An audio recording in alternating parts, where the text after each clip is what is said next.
Hi, everybody. It's Gene Simmons, and you're not, and you're listening to the Potter Than Hell podcast with Steve, BC, BB, and Dylan. But you knew that, didn't you? Ladies and gentlemen, welcome to the Potter Than Hell podcast. This is your last stop on the crazy train of hard rock and heavy metal. So sit back, buckle in, and hang on. Here we go.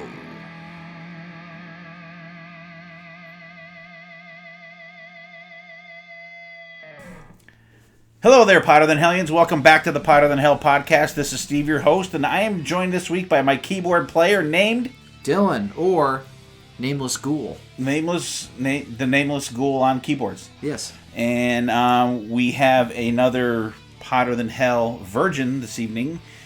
First time at the plate with us. Awesome host of this guy is an amazing podcaster, an amazing ventriloquist. This guy does voices like you would not fucking believe. Like you would swear there's like two different guys on this podcast. It's Pete Cecere from the I Love It Loudcast. I didn't mess it up, but I was just giving a little drama there, a little dramatic pause. Because sometimes you do forget names. I do. What's up, Pete? How you doing, guys? This is so cool. I listen to you guys religiously. I literally every episode have a huge smile on my face, and this is a true honor. And as a Potter Than Hell virgin, I hope you guys violate me early and often during this episode. Okay? I'm sure it will, because I'm in a mood tonight. Like you got a little taste of that before we pushed record here. Well, we picked the right band to break you in with, because there's a lot of sex talk with this band. Yeah. Oh God, wait do we talk? Oh God. All right. As you guys see from the header there, our title of the show, we're going to be talking about what I like to call Satan's pop band, Ghost. We're going to get into a couple albums. We're going to get into some videos and some live shit. Before we get going on that, Pete, let our listeners out there know about the I Love It Loudcast. Sure, thanks. So, again, we're the I Love It Loudcast. I do it with my co-host, who does exist, contrary to popular belief, Vinny Folletti. He was actually here just a few minutes ago, and I asked him if he wanted to get on mic, and he's mysteriously disappeared into the ether. Shocking. So take that information as you will. But so even though it sounds like we're a Kiss podcast, kind of similar to like your title, we're not a Kiss podcast. We do like Kiss. We talk about Kiss, but we cover everything in the world of hard rock and heavy metal. Do a lot of interviews, do album reviews, have a couple segments we always go back to. Been around for just about a year and a half, having a ball doing it. You can find us on Facebook of the same name, I Love It Loudcast, Twitter at I Love It Loudcast, and we're on iTunes and Podchaser and Spotify, all the normal vehicles. And we broadcast, we get together and put a whole bunch of episodes in the can, and that no sex jokes, please, Steve, right there. All right. But we post every couple weeks. We're going to try and do it more frequently. We keep saying that, but it just never seems to work out with their schedules. But give it a try. I will tell everybody this. If you haven't heard of us, start backwards. Because when we started, our sound sucked ass. The content was good, but the quality wasn't that great. So start backwards if you would. We are blasting out now our special Halloween Spooktacular that we did last year. We're just going to rebroadcast it, going over our favorite horror-themed songs, and we spent about an hour going on a tangent about our favorite horror movies. But, check it out. If you like it, great. If you don't, tell us. And if you don't like it, well, screw you. That's all. That's right. That's how I feel. And I got to say, I just listened to these guys did a overrated, underrated guitar player type episode. It was a two-parter, and I thought it was great. And who was the guy that was on the episode with you? Okay, so that guy is Mr. Joe Lambert. He was a childhood friend of mine. We grew up in a town right in between Buffalo and Rochester, New York, a very small town. Joe was the coolest guy in the town when we were little in high school. Started playing in bands with him. He's a guitar player. I sing. But Joe went on to be in a band, Alpha Centauri, and actually played a little bit with Van Halen, did some shows with Yngwie. just a really good guy, a great guitar player. And essentially, about once a year, Joe and I and a couple of our buddies from high school, we get together, we learn about 15, 20 songs, and we do a local gig. And we usually like pack one of the local bars because we do it once a year, and all our friends come and whatnot. But Joe has made a life out of music. He runs JLM, which is Joe Lambert Mastering. He's done Dio. He's done Sebastian Bach. He's been nominated for 2 Grammys. The music at the end of the second episode, that song, that's Joe's band. But just a childhood friend that actually got out of our small town and actually went and lived the dream and is making a living doing it. Excellent. Yeah. What I did was, when I was listening to the first part of that episode, I knew we were having to come up on the show, and I'm totally gonna forget what guitar players they picked and shit. So I wrote them down. You guys picked some good ones, but the one I want to say the most is it was, I think, it might have been the first guy you guys talked about on the second part, Gary Rickrath from REO Speedwagon. Nobody sounds like him. Crazy underrated guitar player. I was like, yeah. I was in the middle of Wegmans having lunch, and as soon as I think you brought him up, didn't you? Yeah, and no, actually, I think Vinny did. Okay. And it's funny because the night we recorded that episode like 7:30 a.m. on a Sunday, and we just actually had our once-a-year gig the night before, and we played a class of 1979 high school reunion at this private venue. It was packed. We ran out of songs, and they didn't want us to stop, so we played a couple songs 2 times. And one that we do really good is Roll with the Changes, and Joe nails the solo note for note. And we were literally sitting at the bar after we got done, getting a little toasted with adult beverages, talking about how great Gary Rickrath was. And then Vinny brings it up the next morning. So yeah, we all 3 of us, huge. Yeah. I mean, his tone, you hear, the minute you hear Rickrath, you know it's Rickrath. And just what a sad story. I mean, his life just ended so tragically. He was an absolute mess at the end, but great guitar player. Yeah, it was, like I said, I was in Wegmans and they said that, and I'm like, yes! And then, like, everyone's head turned. I'm like, oh, sorry. But just a great episode. You guys have had a ton of them. And seriously, thanks, guys out there, if you have not checked out Pete and, in quotation, air quotes, Vinny, check those guys out. They have a lot of cool episodes and a lot of cool topics and stuff. And we're glad you were able to spend some time with us because BC and BB, they're on assignment this week. So they're out there somewhere. So they'll be back with us soon. Before we get rocking into Satan's Pop Band, let's what are we listening to? Pete, our esteemed guest, what do you listen to these days? Well, you know what I'm going to say, and much to the chagrin of Sonny Pooney, much to your chagrin, I am literally eating, sleeping, digesting the new Darkness album, Easter is Canceled, that came out on October 4th. I was frightened, Steve, because I'm a mammoth fan of the Darkness, and they had released 3 songs prior to the release. And honestly, 2 of them really weren't grabbing me. I'm like, oh my gosh, I'm a little scared here. But man, after, Dylan, I'm not lying, 30 listens the whole way through. Oh, God. It's freaking awesome. I mean, just the songwriting. I'm all about camp and bands that kind of don't take themselves seriously. But great players, great lyrics, great tongue-in-cheek lyrics. I mean, I know you guys were talking about the Alice Cooper lyrics being, semi-tongue-in-cheek and clever. You want clever. This is like clever on steroids. But, man, just give it a chance. Start to finish. Listen to it a couple, 2-3 times. But it's all I've been listening to. The Darkness, Easter is Canceled, and the new Angel album, Risen. I'm really digging. Really like it. I don't know what your problem is with the Darkness, Dad. I will admit I did listen to the album once through.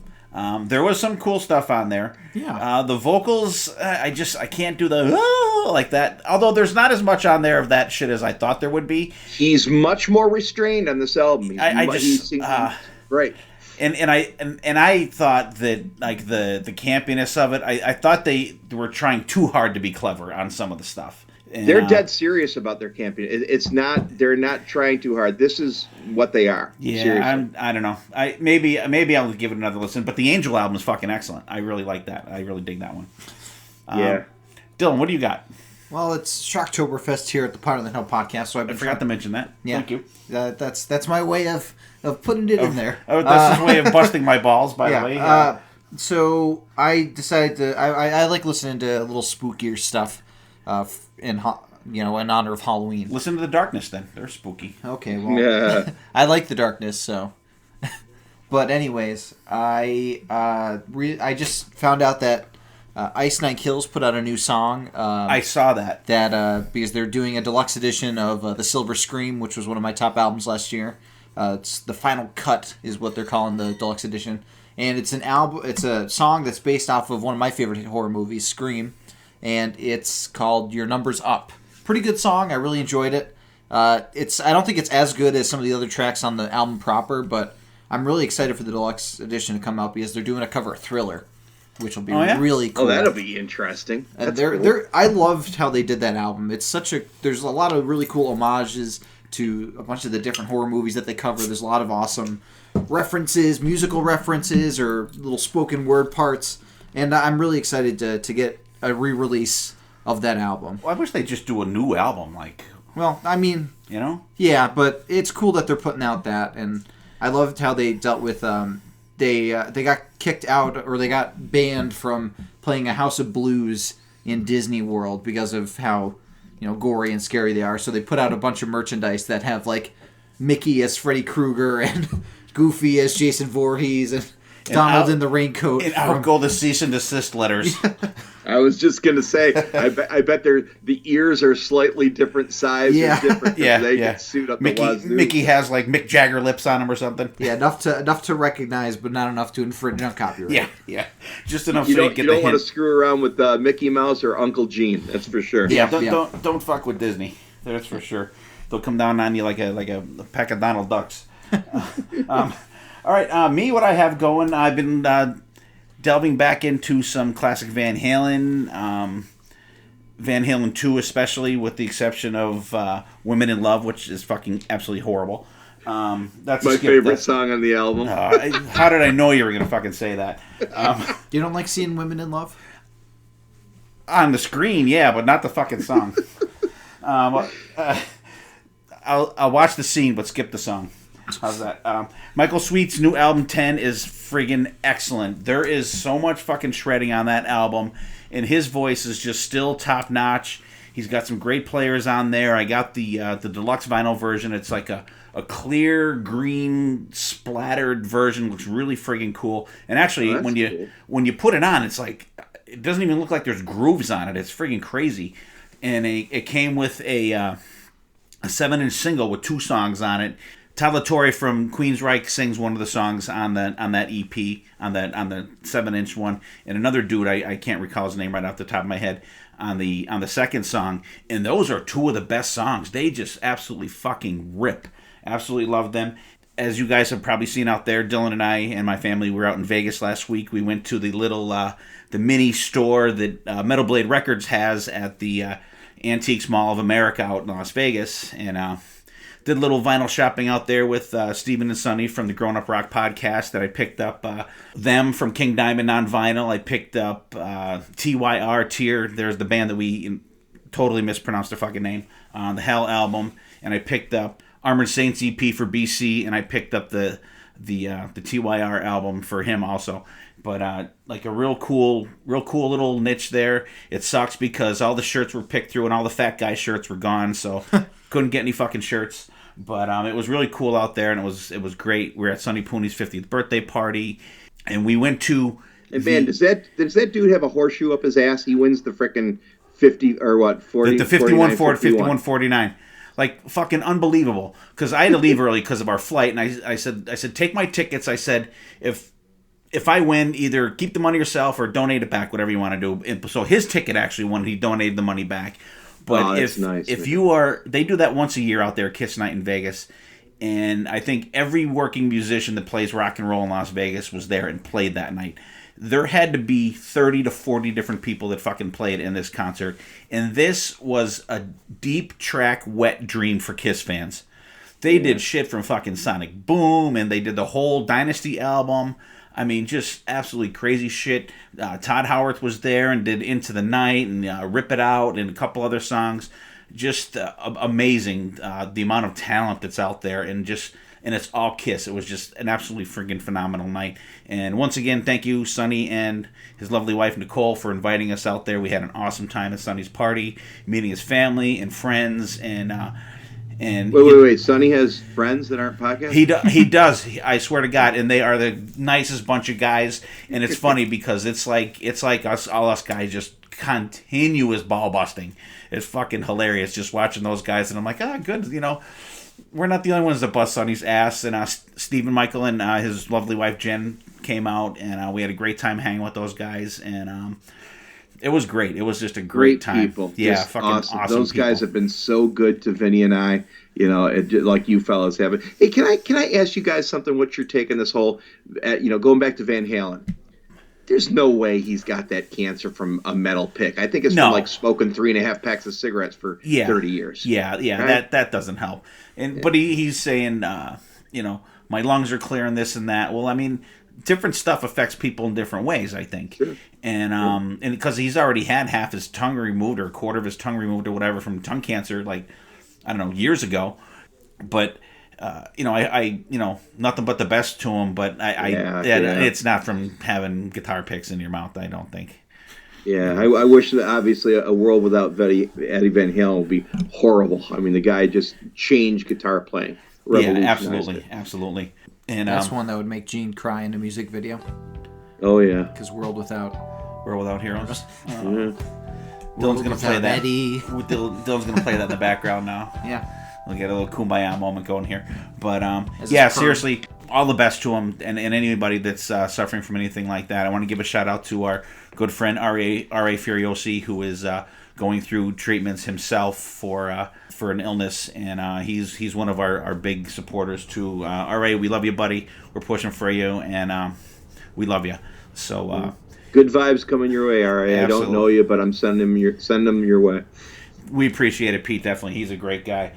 I think that's it, so let's take a quick break and we'll do a little news.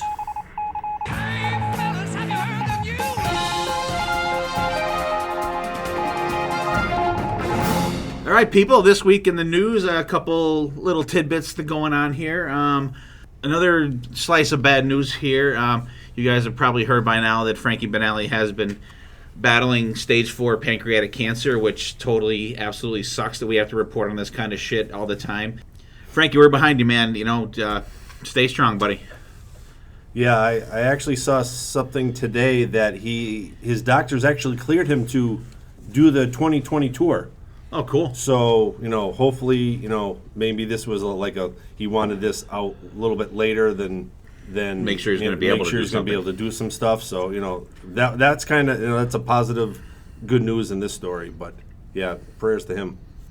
Exactly, it seems like almost every week there's some kind of not negative, but shitty news like this. But hopefully, sounds like he's doing good from what I read last, but time will tell. It's always sad news when something like this happens, but I am glad that he was released to tour because at least he could still work and hopefully he gets better and we won't have to be keeping him in our thoughts and not that it's bad to be keeping him in our thoughts, but it's always sad that you have to do that. That you have to, yeah. All right. Now that we got that bad, sad / news out of the way, there's some cool news and some rather amusing news. How about, I don't know if you guys are aware of the war of words being waged between fucking big mouth Nikki Sixx and the guys from Steel Panther. I don't know. Have you heard anything about that, BB? Yeah, it's funny. It's ridiculous. But of course, like Nikki Sixx, bad publicity, good publicity. It's just publicity. Yeah. I think and we're talking about him. But exactly. just shut the fuck up, Nikki Sixx. Right. Jesus Christ. What do you think, Chapman? Vince Neil's not been out of shape about it. No. And it's all about him. Right. And nothing to do with Nikki. I mean, he's sticking it for his bandmate. They'll get him around, I guess. But I mean, but those guys just joke about everything. They joke about everything. Their albums are all about joking. Yeah, exactly. I mean, so calm down. And did you see their latest post? Is probably a couple of days ago. They put up I think it was like from MTV. They had an interview. This when John Corabi was in the band and Vince Neil flipped his skidoo in the ocean and he. No. And it's something to do with backstabbing, and and Nikki Stick says, "Oh, the fat blubber fell off and landed on the beach or something." You'd have to find it. It's hilarious. Oh, so Nikki Sixx was doing that. Nikki It's okay Sixx for and him he's- to do it. Yeah, and this, like I said, that's when John Corabi was in the band. But I gotta say though, like I'll call you an asshole and BC an asshole and Dylan shut the fuck up. But like, don't let someone else do it. No. I can see that. You know what I mean? Like if someone, like we'll bust each other's balls and call each other names and shit like that. But when someone else does, that's a different story. True. That I could see. You know? I don't think they're serious. No, I mean, come on, it's Steel Panther. Like, come on, like Right. Jesus, like lighten up, people, lighten the fuck up, especially lighten up, everybody. And Nikki Sixx, shut the fuck up. Yeah. BC, this is BC's favorite part of the news. Yes. He was waiting for this all day long. New Judas Priest rum coming out. Yes. So BC will be drinking Judas Priest rum and cokes on maybe in the Monsters of Rock cruise, BC. You never know. And I'm not a rum person, but I'll try. Do we have? Is it just Judas Priest rum, or does it have a name? Dark rum. Dark Judas spiced. But it's only going to be released in Sweden. Oh, really? I don't know. Well, that's what it said. Like For how now. much it is. So I Judas don't know Priest, if it's. dark spiced, and I can't make out the rest of it. Well, that's It good. says, So we'll screw try you, it. BC, you're never going to have any Yeah, of so it. dream on, bitch. You're not gonna. So that'd be cool to have. And the new Lynch Mob album, George Lynch said, is going to feature our friend Andrew Treeman. Not for Arbor Day. Andrew Treeman's on vocals. No, Andrew Freeman from The Last in Line is going to be the vocalist on the new Lynch Mob album, which I think is going to be cool. Andrew Freeman is fucking awesome. Exactly. I mean, you cannot go wrong with this guy in my book. And it's not his first time with Lynch Mob either. No. Yeah, so he's Will be the first album that he's on with Be them, first but he album has he's- performed live he's with them performed several live times. with them. Right.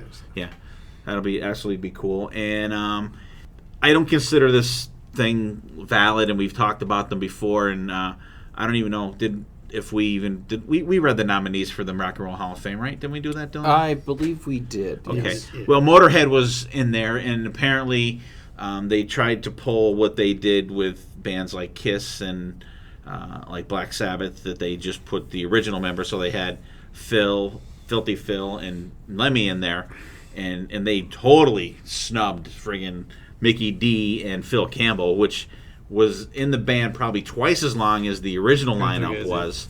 And I mean, that was just a major, like, total clue that they have no fucking clue there. And however they, I don't know, reconsidered or whatever they did, backtracked, and they are now on the ballot, in consideration in the Motorhead gang, which I think is pretty cool. I don't understand why they just don't, for every group, they just don't have everybody included. I don't know if it's because like they don't want to include touring people or solo artists, like backing bands. If you're but someone that's it's- playing on an album, you should be. and I thought that was the rule for a lot of the Right. Bruce Springsteen's band. Whoever played on an album was inducted. Yeah, you might think of a triangle players on there. It should just be that for everything. I don't understand why they're so finicky with that. Is there like a cap, like Because they're not an elite band. That's why it's the ridiculous. vacancy sign is not lit on the Right. Rock and Roll Hall of Fame, or what? I think if it's someone that you can say, I saw them in, if they did an album with the band and they toured with them, like they should definitely be in there. Because look at how many years like Bruce Kulick and Eric Singer have been in Kiss, and like they're totally snubbed. And I'm not snubbing Vinnie Vincent or Mark St. John or Eric Carr. Like even Eric Carr, like he was his main staple of that band through the whole '80s. I mean, it's just bullshit. But at least they semi got it right. But they didn't put was it Dweezil? Dweezil Zappa? Not Dweezil Zappa. The other guy that was guitar. When they were four piece, it was Wurzel. Yeah. It was Wurzel. Wurzel. Well, so I don't know why they didn't have Wurzel in there, the umlaut or Brian over Robertson U. too. I mean, those guys are they're part of their history, and they should especially have them there because we talked about them on our podcast. That's true. So, what do you guys think? Yeah, I'm with Dylan. I don't understand, especially like putting like Kiss out there. Like you only have four guys when you already said it before, but Tommy Thayer and Eric Singer has been there longer than Ace and Peter. But whatever. Sometimes you take it, sometimes you don't. Hey, It's a Rock and Roll Hall of Fame, you know. And they recorded Monster and Sonic Boom, motherfucker. True. Wait, their albums or songs? Their albums. Oh, okay. Their albums. One of them recorded. Can I One pick of them that up recorded somewhere? Revenge. Well, yeah, if you want the vinyl, you can't, unless you want to pay about $400. You can't get the No, Sonic you can Boom. pick up the Monster vinyl pretty. Yeah, cheap. that's pretty Oh, the cheap. Monster vinyl, yeah, Sure. but not the Sonic Boom. Yes, and they are albums, and Guile's best. depends on who you ask, whether they're good or bad. I enjoy them both. Monster's better, but that's just me. So, all right, so there's our news for the week. Frankie Benelli, stay strong, guy, and we're behind you. Hope we get to see you on the road 2020, and stay strong. And a special shout out to Oz Fox from Striper, who is going through similar circumstances, and as always, our friend R.A. that is hanging in there tough. Love you guys, and stay strong, and we'll get back to the show.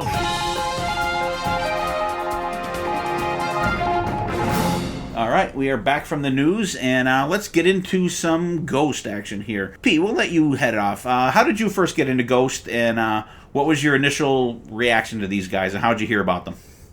Well, I knew nothing about Ghost until my co-host Vinny Folletti introduced me to them. They were opening up for Iron Maiden on the Book of Souls tour. And Vinny and I had gotten tickets, and he said, listen, I'm going to make you a mix CD, and you prepare for the show kind of thing. That was like a midsummer, like a July show. I think he gave me a CD of mixed tunes probably in the May-ish time frame, and I soaked it in. I really didn't know what to think about it at first, because it was weird, because it was, the lyrical content and the presentation was definitely, satanic for sure, going for that vibe. But some of the music was really melodic and poppy, and I'm like, this is kind of confusing. So this band looks like this, but kind of sounds like that, and Right. It intrigued me. Now, there was definitely songs, I gravitated immediately to some of their heavier stuff, but it grew on me. And then we went to the show, and our seats weren't the greatest. We were a little ways back, but blown away by the show, blown away by the presentation. If any of your fans that have ever listened to us, one thing you'll know about me, Steve, is that I got to have a little bit of theatrics. I got to have a little bit of camp. I do, again, like when bands don't take themselves 100% serious, because obviously Tobias Forge is not going around cutting the heads off children. It's a show. It's an act. No, yeah. And so saw that show, and I was hooked. Bought a shirt at the show, started getting the stuff on vinyl, and have been immersed in them ever since. So that was summer of 2016, I believe, was the Book of Souls tour, or 15. 15, and I think, yeah. So Vinny, quote unquote Vinny, got me into them, and I've been a diehard fan ever since. They're climbing the ranks of bands that are in my top 10 for sure. All right, cool. Dylan, how about you? What's your Ghost timeline here? It's a similar thing in that when I first heard them, I wasn't hooked. I think the first song I heard from them was Conclave con Dio, because you brought home the debut album back when it was still Ghost BC because of the copywriting issues. It was before it was Yeah. Ghost BC. Oh, okay. Well, I remember, and I used to be confused because I'm like, well, are they this same band? Or is this two different bands? But then I cleared it up later. The first song that really clicked with me was when I heard Square Hammer on the radio. And I was just floored by how cool that riff was. It was in one of my top guitar riffs in that episode. And then I just really fell down the Ghost train, or climbed down the Ghost train ever since then. And I've been a huge fan. I went back to their earlier catalog and started to appreciate those songs more. But I do have to say, I think I'm a fan of later era Ghost than I am of early era Ghost. All right. Dylan, I would say the same thing. As much as I like some of the heaviness of the earlier stuff, Prequel, I think, is a flawless album, start to finish. I gravitate towards the newer stuff either. Yeah. Also, yeah. Yeah, I first became aware of Ghost watching That Metal Show.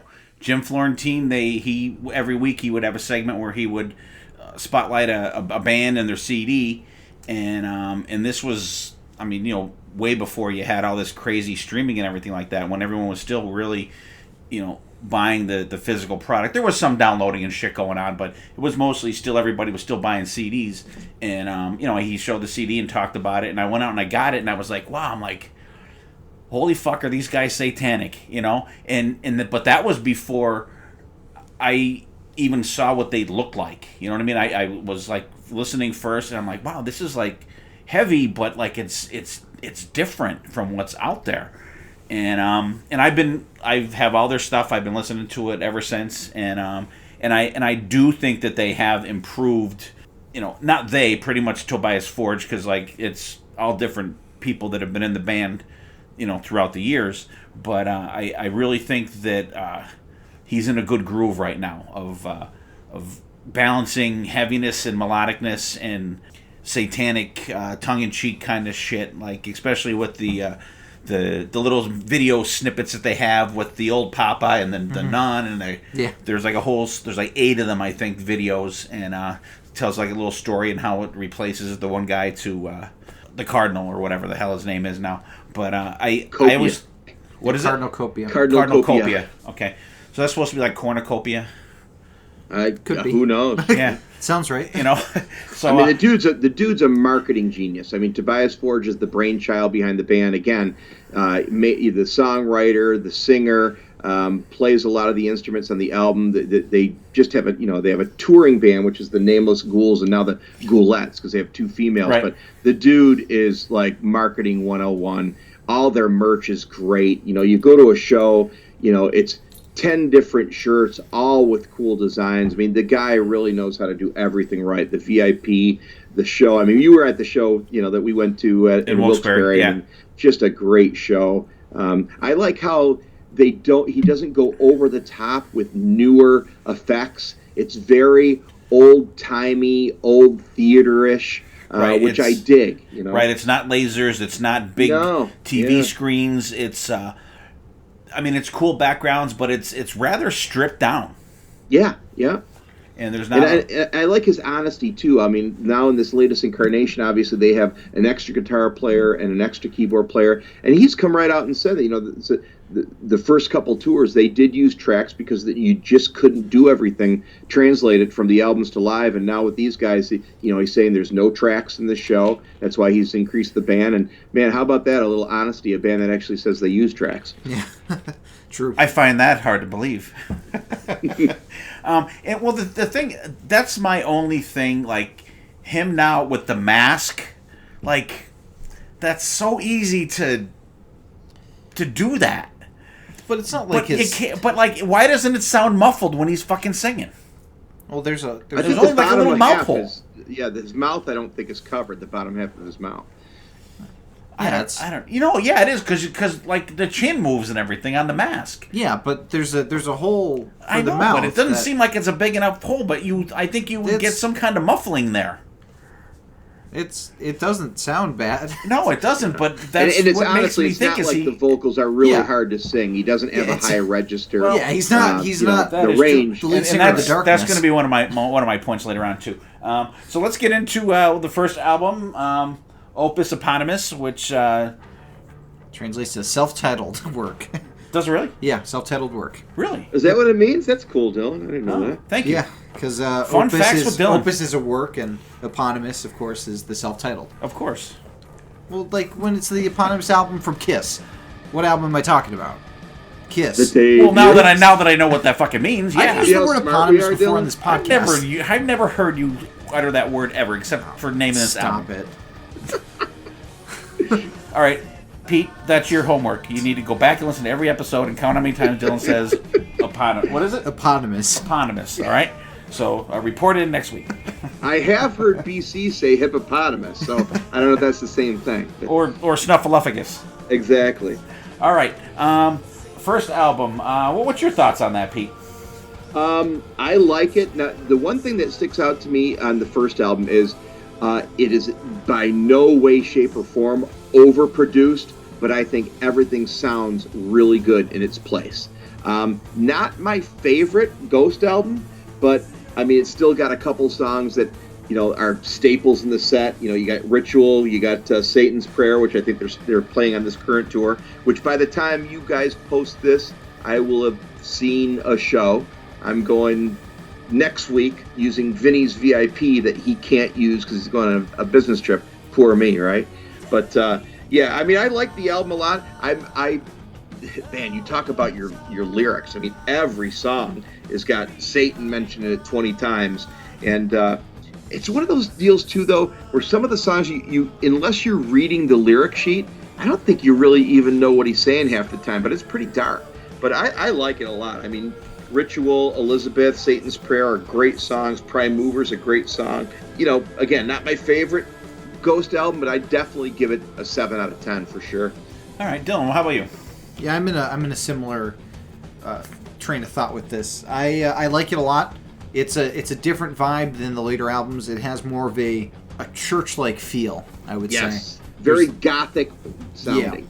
Yeah, exactly. And I think the cover really primes you pretty well for what it's going to look like, because it looks like the Salem's Lot miniseries cover. I don't It's know an homage to that, actually. Oh, which was fucking absolutely horrible. Hey, was that the one with Rob Lowe? No, it was the one with David Soul. Oh, okay. Hutch. Oh, Hutch. Yep. Yeah, I think it's a good album. It's a really good debut album for sure. Like, none of these tracks are really filler. I find enjoyment in all of them. The ones that I really focus on are Ritual, Elizabeth, or as he pronounces it, Elizabeth. Elizabeth, yeah. But which is about Elizabeth Bathory, who was reported to have bathed in people's blood to keep her youth. I don't know if you ever knew about Elizabeth Bathory. Well, that's what the band is, Bathory, right? There's a band. Yeah, name. it's based off of Elizabeth Bathory. Yeah. She was a serial killer from the noble family of Bathory in the Kingdom of Hungary. So it's a little cool history for you. But I like the gothic feel to this album. It's very much a mood album. It's one that you have to listen to in the fall. You know, the lights are off, the leaves are blowing, the wind is kind of knocking the shutters against the window. That was today. Yeah, exactly. It was the perfect album, and I listened to it today. I'm like, this is the perfect weather for this album. Like a little stormy, some lightning maybe going on in the background. It feels like an old school, like you're watching it in or listening to it in Castle Dracula. Almost. Yeah, I mean, listen to these lyrics. Her pact with Satan, her acts of cruelty, her deprival of mankind. I mean, pretty dark shit. Yeah, there's some cool shit on there. When I picked this up and put it on, I was like, wow, this is not what the fuck I thought it was going to be. I'm like, really cool though, but I'm like not even close to what the fuck I thought it was going to be. I don't know if I thought it was going to be some kind of speed, like death metal with like kind of vocals. But I was like, well, it's actually kind of cool. And then I'm like, holy fuck! I'm like, you know what's going to be crazy when the absolute first word sung on the album is Lucifer. So you're headed down that road in the beginning there, and I think it's cool. I like Conclave Con Dio. Why can't they just name these songs normal fucking names? Conclave Con Dio. Yeah. Well, Dio means God. Yeah. I heard it's like with nails, with God, I think is how it translates to. Oh, is it really? Yeah. Dylan is our Latin expert on this album. I'm a scholar. Education here tonight, half hour in. And I just counted them. I was surprised when I was going through this album that it took like 7 songs for them to say 666 in the album first. I thought that would have made an appearance a lot earlier in the album. They say Lucifer's the first word, so no, I know, but I figured that card. I figured 666 would be a little higher up in the rotation here on this album. I think there's some really really cool songs on there. I think it's a great starting album. It's only it's not even 35 minutes long. It's 34:41. It's a quick start album. There's some really cool like grinding melodic metal stuff on this album. And the only thing Prime Mover I think has a totally different feel on this song than the rest of the album has, especially at the beginning. It's definitely different. The kick-in is great into the melodic vocals. The song gets rocking pretty good. There's a lot of good like head bobbing, head banging type stuff on this. The melodies are great. The soloing is great, and there's no by any means no crazy fucking shredding on this album. There's no no Yngwie kind of shit on here. Which if that was on there, I think it would totally fucking ruin it. It would kill the vibe because it doesn't fit with. I mean, you hit the nail right on the head. Is in that I think it's very calculated that he, with the whole look. I was expecting the same thing. I was expecting, like, you look at this growling vocals or screamo or, things on speed 11, but everything's really melodic. There's no overplaying, but everything fits, and it creates the whole mood of the album. And that's calculated, that he wanted people to pick this up and say, oh my gosh, that is not what I was expecting. Yeah, and when they first did a couple demo songs, they released them on, I think it was MySpace, actually, before Facebook was really a big thing, and the record companies were, I guess, calling them to get hooked up with these guys. But I think it's a great debut album. Like I said, I wasn't really sure what to expect. I wasn't really expecting the satanicness, I guess you could call it, of this album, but I think it's very tongue-in-cheek, though. It's absolutely. They're not have a room full of black candles and only record like after fucking midnight and all that kind of shit. But there's some really great melodic songs on there. There's some great melodies on there, and I think it's a really good introduction to the band. And I really liked listening to these guys over the years since they started, just to see how they progressed. And I think they had a really good thing going, really good start. But I think it was cool. A great debut album for sure. Yeah, very absolutely. much so. Dylan, what's the albums they had him in? Because we're gonna go right to their live albums. That came out in 2017. They the next album that they had out was let me try and get this right. Infestisumam. Infestasunum, I think. Yes, it is. which there you go. Means very or most hostile. Yeah. And I'm getting all these from Wikipedia, everybody. So that's take it with a Dylan, grain of a salt. little bit of trivia for you. This album cover, what is this an homage to? Let me look. Early 1900s Nosferatu, original vampire film. I can see that now. That is very cool. Let me see. That's what the album cover looks like. Oh yeah. And then they came out with an EP, If You Have Ghosts. And that one is I can absolutely tell that that's a Nosferatu reference. Mm-hmm. Because that's him on the ship, basically. And he has the long nails and everything, just like Nosferatu. Then they came out with Meliora, The Pursuit of Something Better in Latin. And that was, then they came out with the EP Pope Star. And then they re-released Meliora with Pope Star included on it as a deluxe edition. And then we get to the live album. Oh, cool. Right, and now, right in that time frame, too, I think with Meliora and the EP, they also got a couple Grammys under their belt. Yes, they did.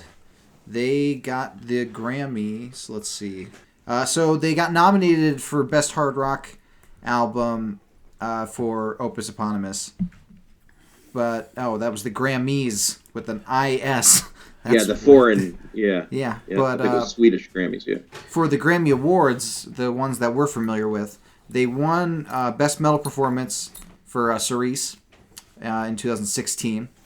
And then 2019, they were nominated for Best Rock Album for Prequel and Best Rock Song for Rats. Oh, cool. Very cool. So, 2017 for Meliora. Is it Meliora? Meliora. I always called it Meloria. Yeah. No, that's malaria. That's what he had when he visited. Meliora tour.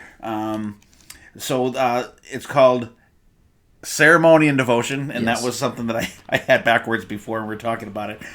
Came out on December 8th, 2017. Pretty much a good tour souvenir of the pretty much the set list that they were playing at the time. Mm-hmm. I'll read the set list for you guys. Good mix of songs from all the albums and the EPs from before that. Yes.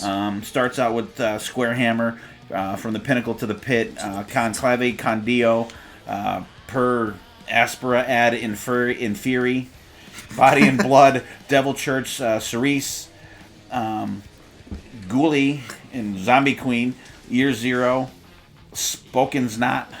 You're doing great. Spoxanot. I'm fucking murdering these things. Yes, you are. They're not easy to say. I know. He Is, Mummy Dust, Absolution, Ritual, and Monstrance Clock.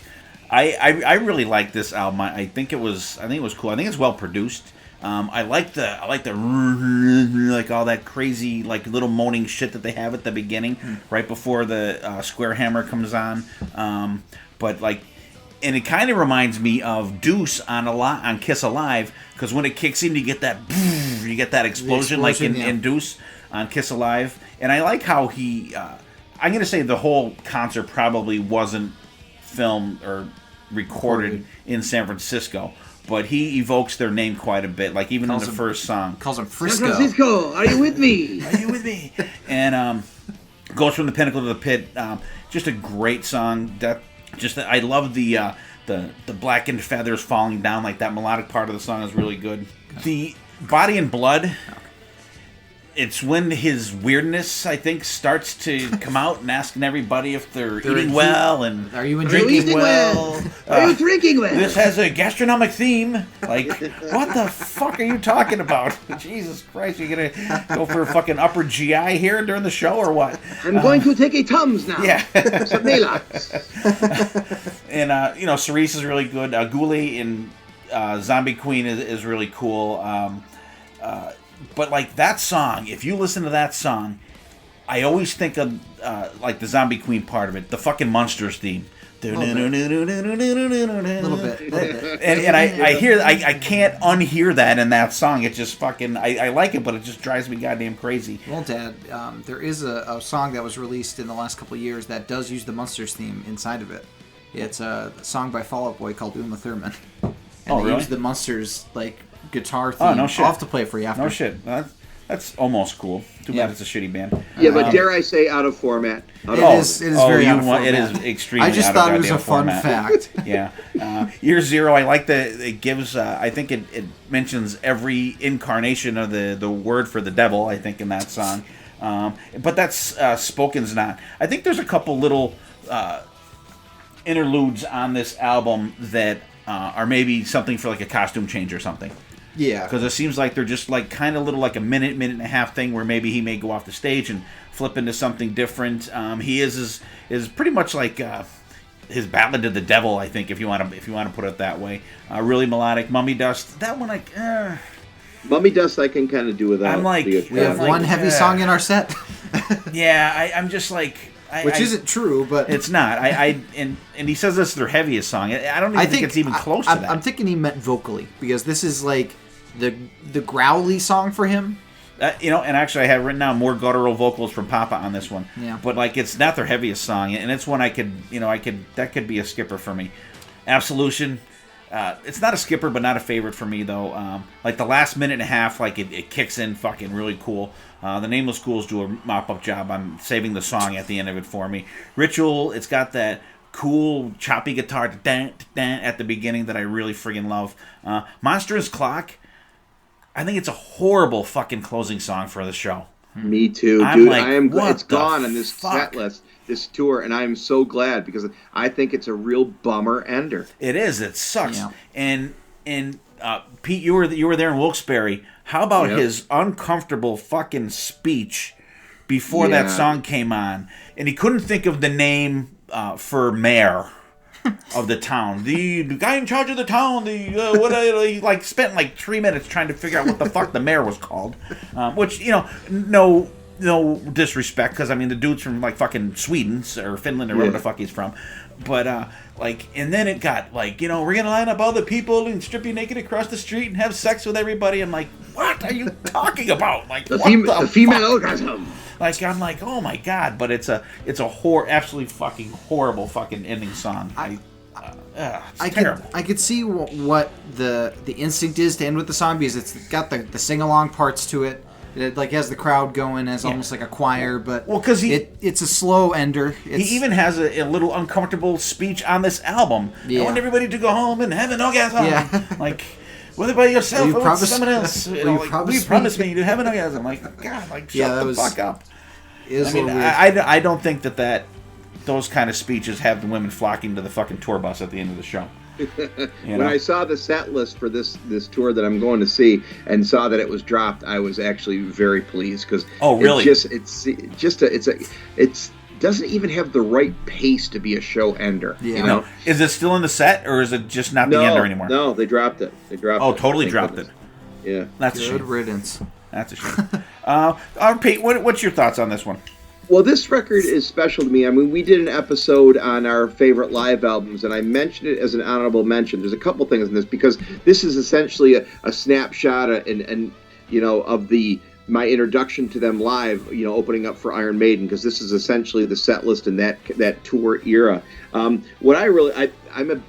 Again, I love the packaging. I got the vinyl. The pictures are great. The book inside, it reminds me a lot of kind of like a little mini homage to like the stuff that came in Live After Death. Like, it's got all the tour dates mentioned, with the flags of the different countries. The pictures are great.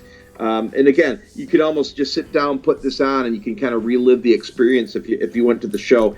The one thing I will say is, and I mentioned this in our live album episode, I'm not 100% happy with the mix. I think the mix is kind of blah. Like we talked about how, the first album, everything sounds so good. I think a lot of, I don't know if this was hurried or, if it was on the mastering end. I'm not a total fan. Usually live albums, I like the bass drum to be a little bit more punchier. It seems a lot of the stuff just kind of melds together, but the set list, you can't go wrong. And again, the presentation, the packaging is great, and, and they're great songs and a great band. All right, Dylan, what do you think? I like this live album. Besides Monstrous Clock being the ender, I think for the most part this album flows really well front to back. The album cover is absolutely an homage to Fritz Lang's Metropolis. Absolutely, yeah. And actually, one of the music videos we'll be covering has a bit of that as well in it, to my eye.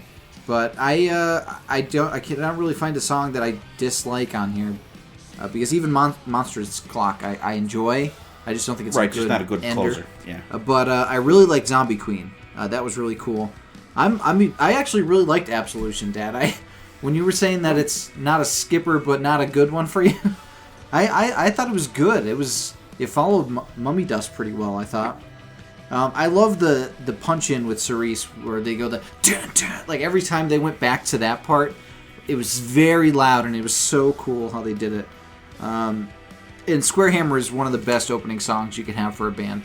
Just that opening riff is iconic. And even, I mean, they open with Rats now, right? Yes. But even I'm that's pissed because I fucking missed it. Yes. Even that's a great opener. I think they open shows really well, but closing shows they need a little work. But I think it's a good sampler platter for Ghost if you want to show somebody the band for the first time. Yeah, it's essentially up to that point. It's a greatest hits album. Yeah, up to that point. Yeah. Pretty much. Yeah, and I like it too. And actually, I had that written. It's a good cross section of Ghost songs. And the thing about the vocals with Papa or Cardinal or Tobias Forge is, I don't know if it's because he can't or he's afraid. He doesn't really go for it vocally. It's restrained. It's very restrained, I think. Not the Kick-Ass Band restrained, but I think I would just love to hear a song where he just like kind of like fucking goes for it. You know what I mean? Throws caution to the wind but I know these songs don't lend themselves to that. Yeah, I don't think it would fit. But I would like to see them do it won't song. fit the model of what he's going for. Right, I know, again, but this I is want a to hear him very let loose. church choiry, gothic, know. classic sound. Yeah, I want a little. It works together. I think a little mustard on it, a little spicy mustard on it. Ghost works together as a unit. There's no one instrument that's ever overpowering another one. No, it's all very much cohesive. Like that's always togetherness, and like there will be band jams at times. I mean, occasionally you'll get a little solo, but it's very short if there's a solo. Yeah, there's not like it's not a Slash solo where it goes off for 11 minutes. Which is not a bad thing. It's not, no. In the context, though, but when it's with the band, right, it's not a bad thing. It would be totally out of context. And like I said before, if there was any kind of crazy shredding on this, it would just like totally fucking ruin it. Yeah, for a band that is so steered and basically created by one person, it's very much a unit, and everything works together. There's no overpowering of anybody, I don't think. Case in point, the Nameless Ghouls and the Ghoulettes. I mean, they're essentially faceless and nameless. Yeah. They've been switched out almost on every tour. You don't know who's playing there. It's fact that Dave Grohl sat in on drums on a couple nights. Nobody knew it. Yes, he did. I think one of the guys from Metallica played guitar one night. Nobody knew it. And that's kind of the whole point. And to your point, Dylan, it's a meshing into one sound. There's no honestly. Well, there you go, Steve. Just what you were mentioning about the vocals. Even the fact that he's not a tremendous vocalist.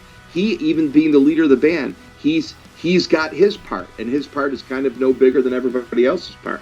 Yeah, and even like we didn't even know it was Tobias Forge until pretty late in the career. Like it was a couple albums in. Papa Emeritus 1, 2, 3. Right. I thought they were different dudes up to a certain point, and that's what they were going for. So even the lead singer, he has a mask of anonymity almost.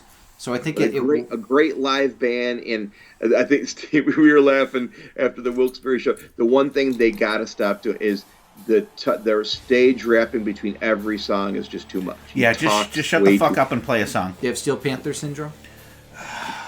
Yeah, but like Steel Panther, it gets tedious after a while, but it remains its humor. Like it remains its humor there. But like this stuff is just like uncomfortable. God, just shut the fuck up.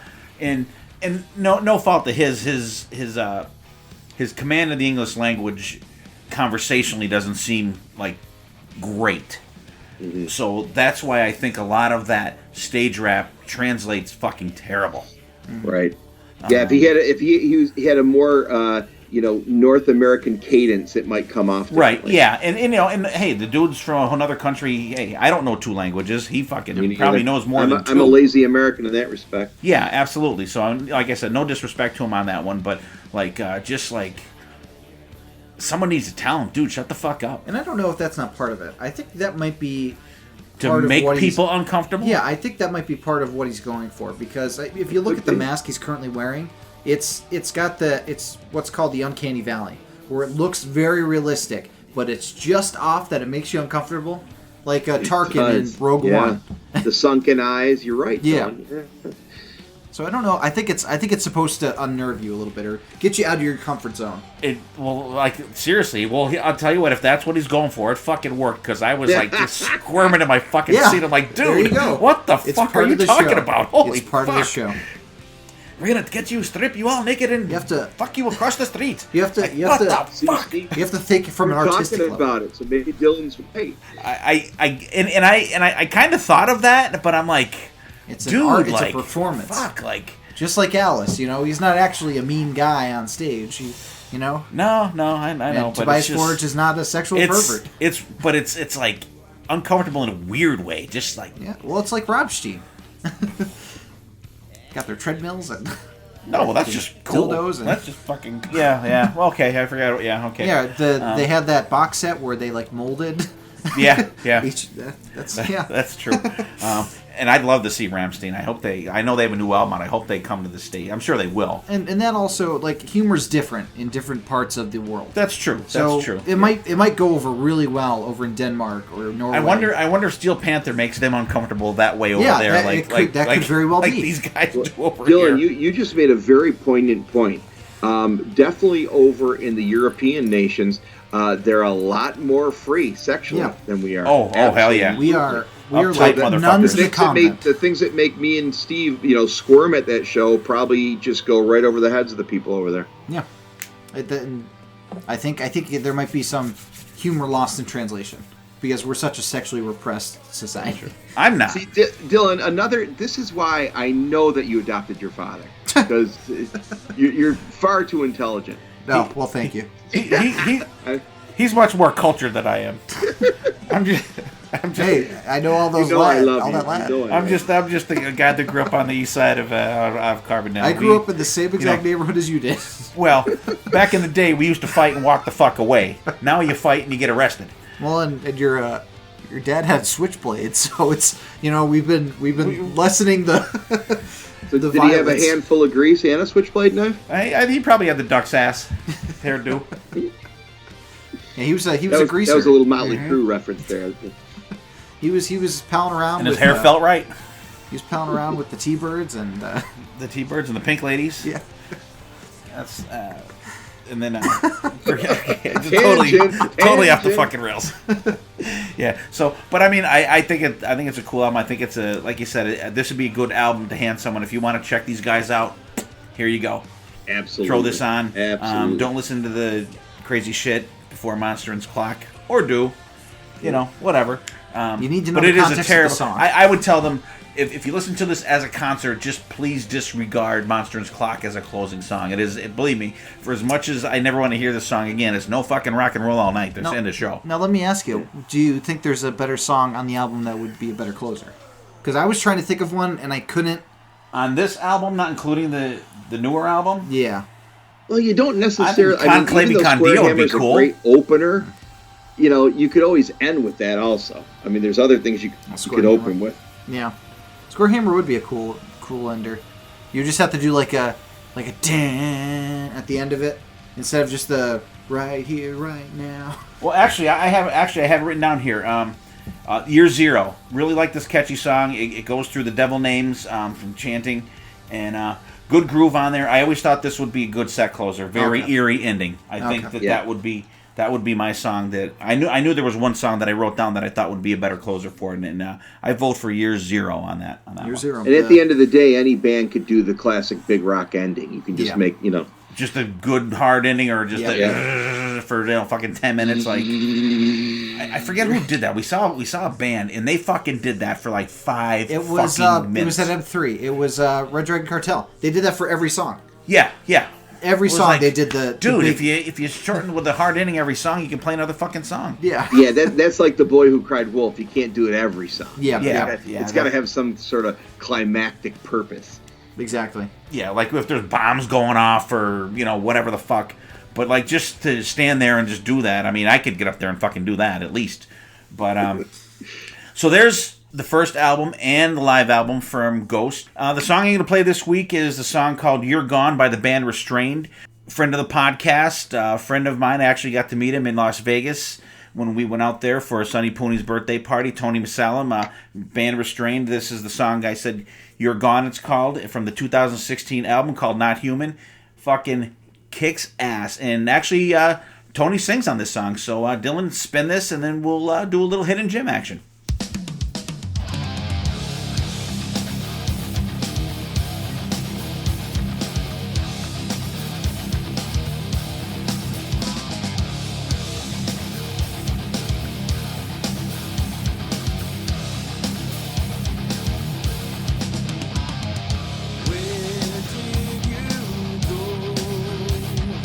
Where do we go from here?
All right, we are back to do our Hidden Gem. Hope you guys enjoyed Restrained. You can find those guys on Facebook, and it's RESTRAYNED. Check them out. You can find them on Facebook. Their music is on, I know it's on Apple Music. I'm pretty sure it's on Amazon Music. So give those guys a chance. Check them out. And Spotify. Help those guys out. Follow them on Spotify. That's a big one anymore for bands like that. It's probably the biggest one. Yeah. So check them out. Spotify, Apple Music, Amazon Music. Tony's a great guy, and they're working on new material now. Can't wait to hear it. So give those guys a shot. And let's do our Hidden Gems. And Pete, what do you got first this week? He's going to wow us, Dylan, I think. Well, I don't know if I'm going to wow you, but we just recently did a series of episodes on Iron Maiden. And which were excellent.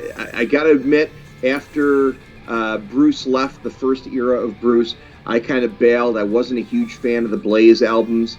I loved it when they got back together and they did Brave New World, and the tour was great, and I liked that album. But then I kind of faded again a little bit and never really gave that second era of Bruce its proper due back in the day. But now I'm fully immersed back in that, and my hidden gem is the 2006 Matter of Life and Death. I think this is by far the best second coming of Bruce, I call it, era album. I love the whole look of it. I love the theme. The cover is great with the tank and the skeletons and the army outfits.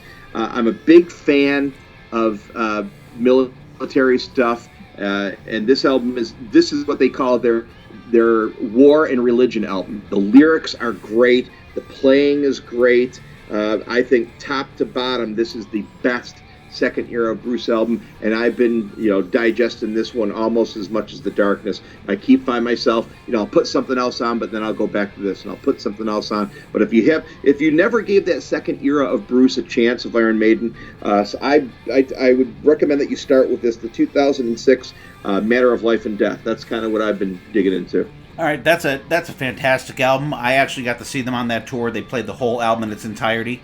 I loved it. Some people not so much. The in quotations, the hits Maiden fans did not enjoy them playing the whole album, which I thought was fucking phenomenal. And which Pete, I prefer to call that the return of Adrian Smith era. Well, very, very important. Because I think as important as it maybe a tad more, because the songwriting got considerably better. Yeah, if you look at No Prayer for the Dying and Fear of the Dark, they are probably two of the most subpar Maiden albums, because because you didn't have Adrian Smith in there. I think he was the dust you sprinkle on Iron Maiden and he left because of the part of it was part of the direction that they wanted to go in, and he wasn't down for that. But I was more excited to hear when Adrian was coming back than when Bruce was coming back. Don't get me wrong, I was glad to see Bruce come back. You were a big Blaze Bayley stan. Huh? You're a big Blaze Bayley fan. I like the albums. I do. I think the X Factor, you have to listen to that album as a whole. I think it's tough to pluck songs off of that. A couple songs you can. I don't know. But if you listen to the whole album, I've gained an appreciation for it.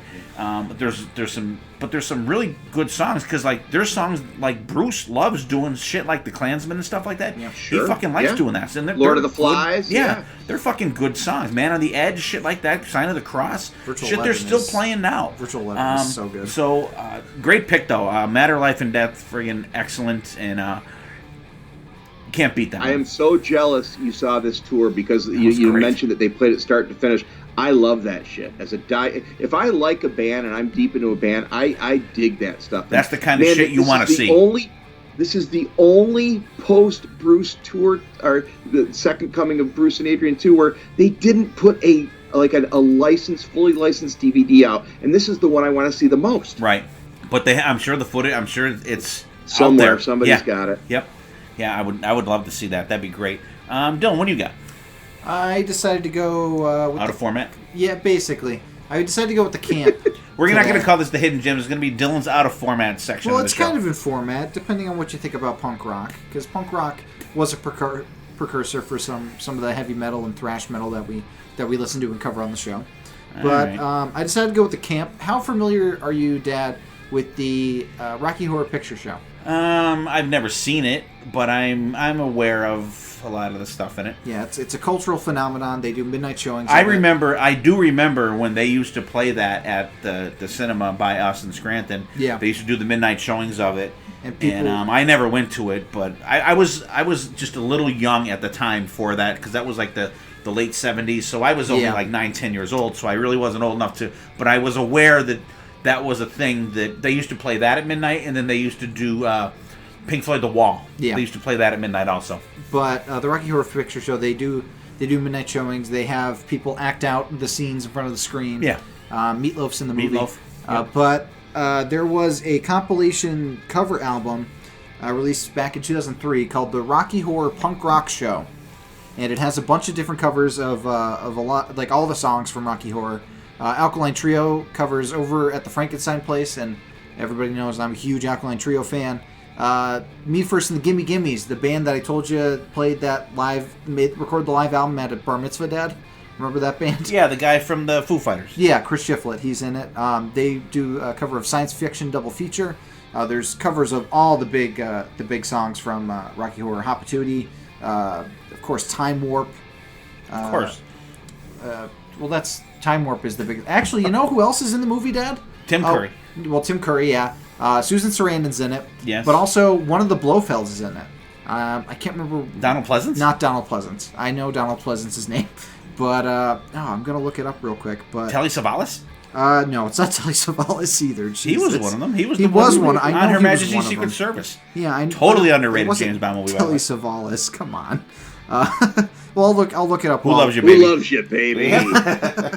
Get the lollipop out too.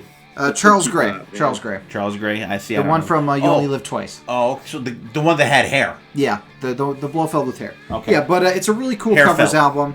Yeah, it's only available on like YouTube. I couldn't find it on streaming, Apple or Spotify, but it's all on YouTube in its entirety. So check it out. The Rocky Horror Punk Rock Show. All right. My gem this week will be actually this album came out maybe last week or the week before. I don't know if you've ever heard of the Down and Outs. Yes. It's a band that Joe Elliott has with guys from the Choir Boys and someone else. I forget who the fuck they are. But it started out as like a Mott the Hoople tribute, like Mott the Hoople / Ian Hunter / someone else that I have no idea who the fuck is. Because they put out an album of all covers from Ian Hunter and Mott the Hoople and whoever that other person, I can't fucking think of it. But then they started to do it like as a band. They have a live album out. They have a live DVD out. And they just put an album out of all original songs. It came out, within the last couple weeks. It's called This Is How We Roll. It's really fucking good. And there's a I don't know if you'd call it a ballad, but it's ballad-y on there. It's called Goodnight, Mr. Jones. Here I am talking about a ballad. That's fucking out of format for me. You talked about ballads last week too. I know. What the Getting hell? soft. I must be getting sentimental in my old age. Sonny's rubbing off on you, dude. Yeah. Oh, God. That's it. God. Oh. All right. Well, maybe. Hey, yeah, and his party was at Cabo Wabo, so... He got you. But it's really good album, though, so check it out.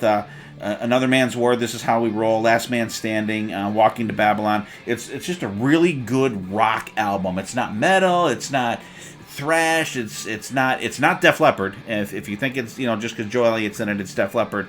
But it's just a very good rock album. Is it like 70s sounding? Is he trying to capture that era? Yeah, it's like late 70s, early 80s type sounding. Okay. But it's really good. They're just, it's an album of just good songs.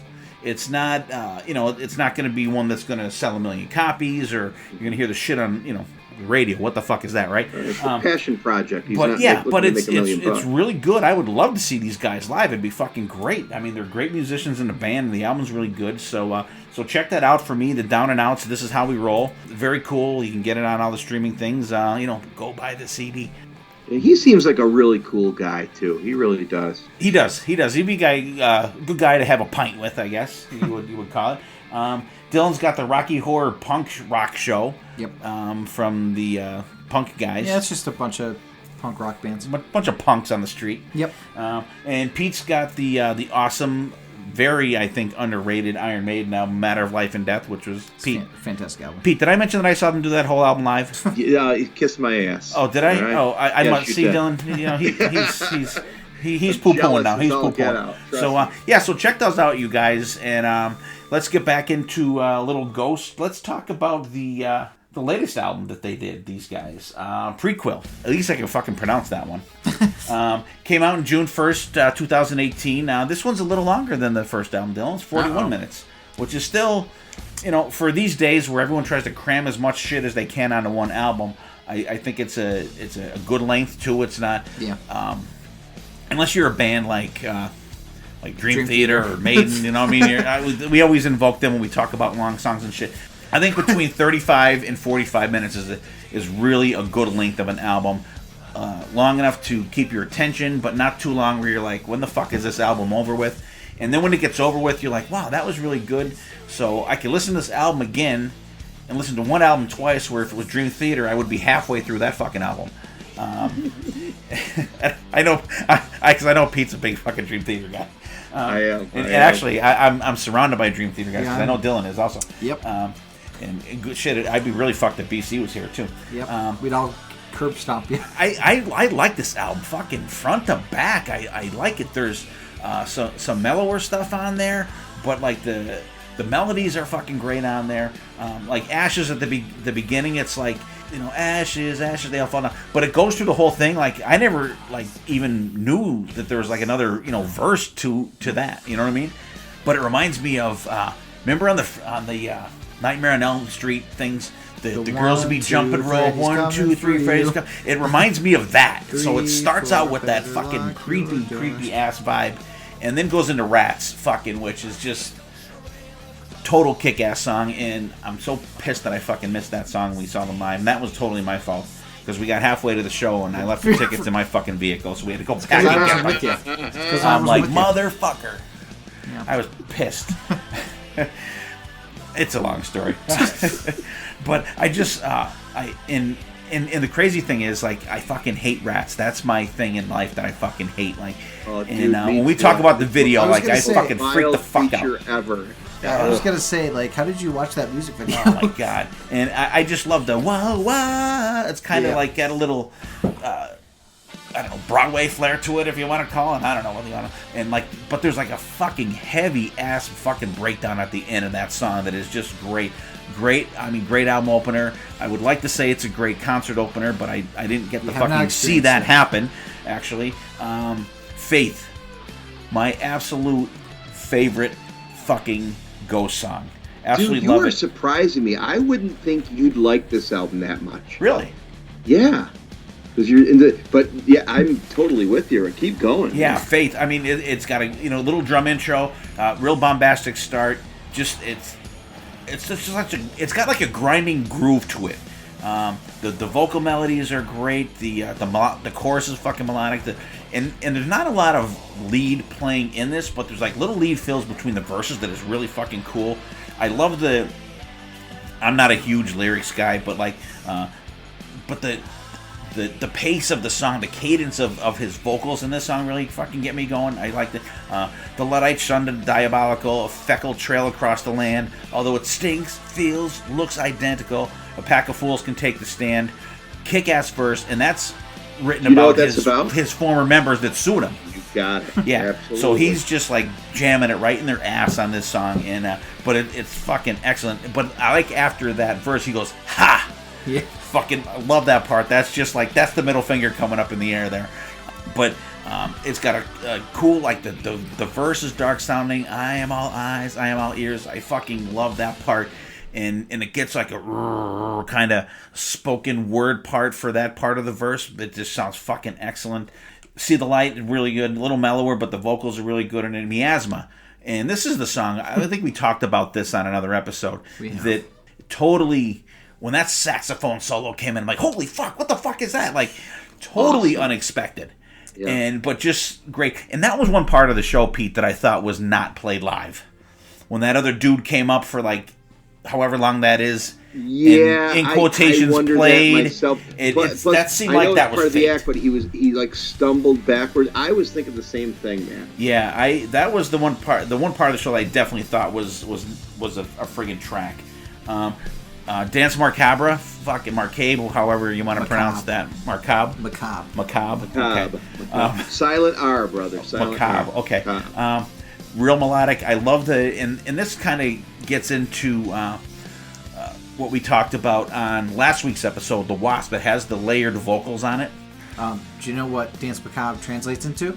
Dance of Death. Dance of Death. Dance of Death. Yeah. Oh, cool. Little maiden action there. It's got a really good guitar solo in it. I like the I just want to be with you, because not be with. Bewitch. Yeah. And I think that's such a cool play on words. Is fucking excellent. And the chorus and the drums, like it's a perfect setup for them playing it live, where you get the drums and them singing the chorus. I think is a great like setup for them live. Pro Memoria. It's the first really satanic song on the fucking album. So it took him a little while to get to that point on this album, which I don't think is a bad thing, because the songs are good, and and it goes to show that they don't need to be that for these guys to have a good song. Which Image, and this is a song I was like I don't like the song, but then literally today I listened to it, I'm like, this is a fucking good song. I really like the chorus, and it's just so fucking melodic. It's like crazy. I don't know why. Maybe because it's later in the album, I really didn't listen to it. I just listened to the songs that I really checked out. Helvis Fafsner. God, why did they do that to me? I think it's one too many instrumentals on the album now. There's only 2. I know, but like one is enough. I think one is fucking that would plenty. Be one too many. Yeah, I think one is plenty. In Life Eternal, that song is like. I just had a conversation with a friend today, actually, and he was talking about, he was visiting his mother-in-law in the nursing home, and the lady in the next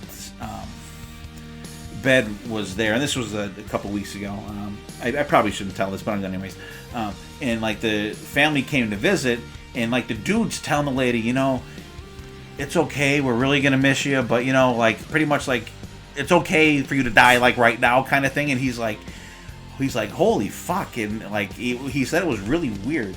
And this song, when I listened to it today, kind of reminded me of that. Like, it's just like it's okay to let go and just like kind of like fade away and let go. And I never really looked at the song like that until like after today. It was literally this morning that I had the conversation, and I was like, holy fuck! But it was odd, but like it totally brought the song into context for me. I think it's a fucking fantastic album.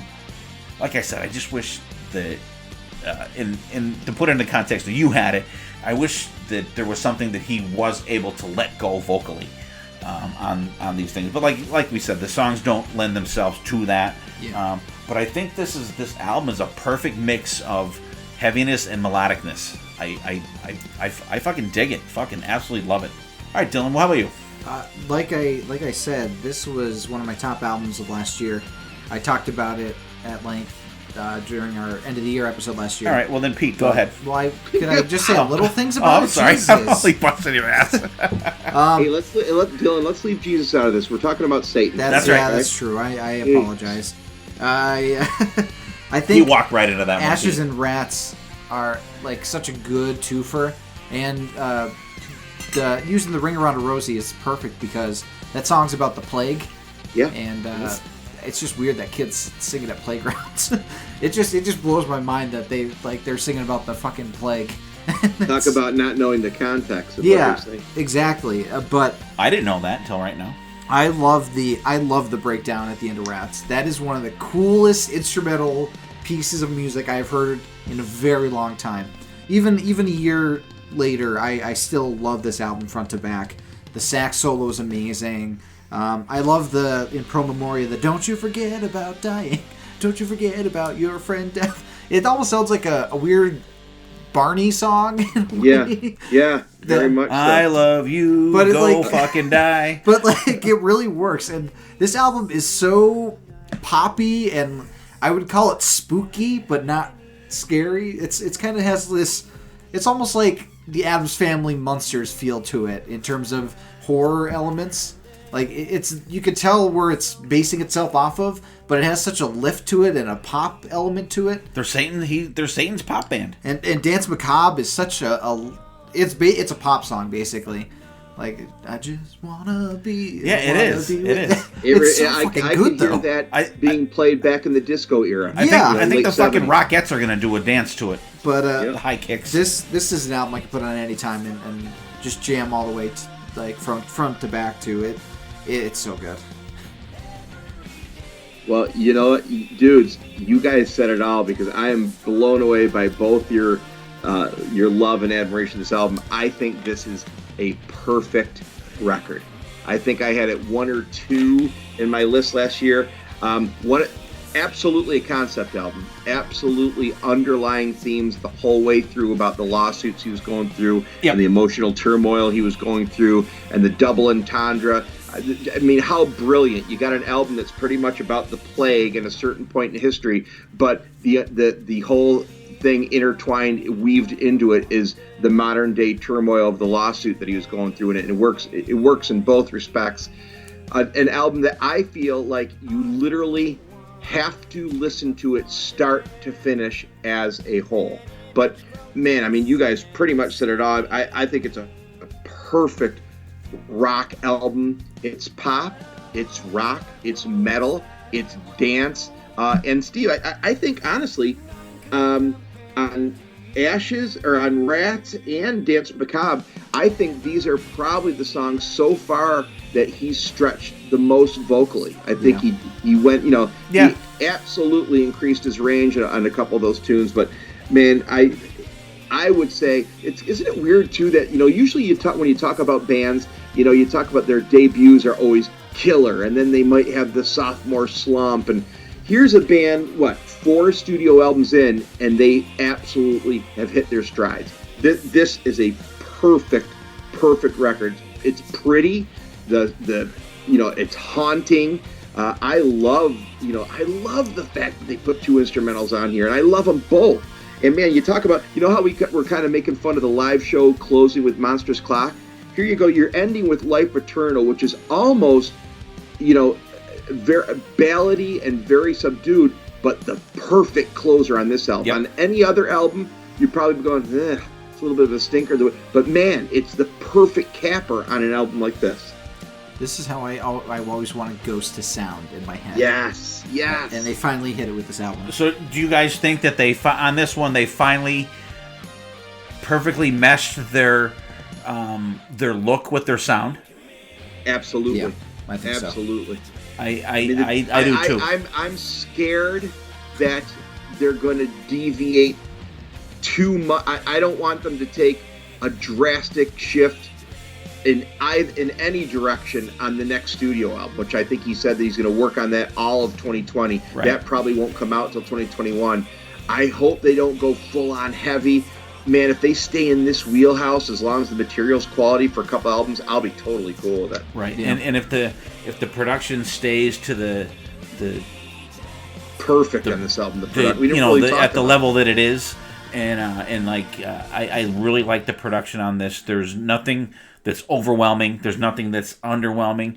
There's parts in the songs that the synth and the guitars are totally in sync, that it sounds just so cool. And there's parts where you're thinking, is that the synth or is that the guitar? Are they both playing together?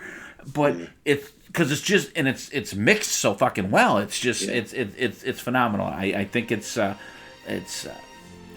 pretty close to as a modern day.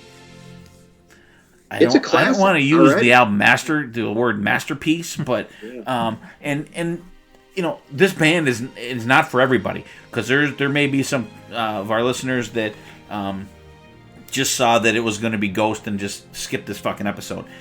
If you do, you're missing out on some cool stuff.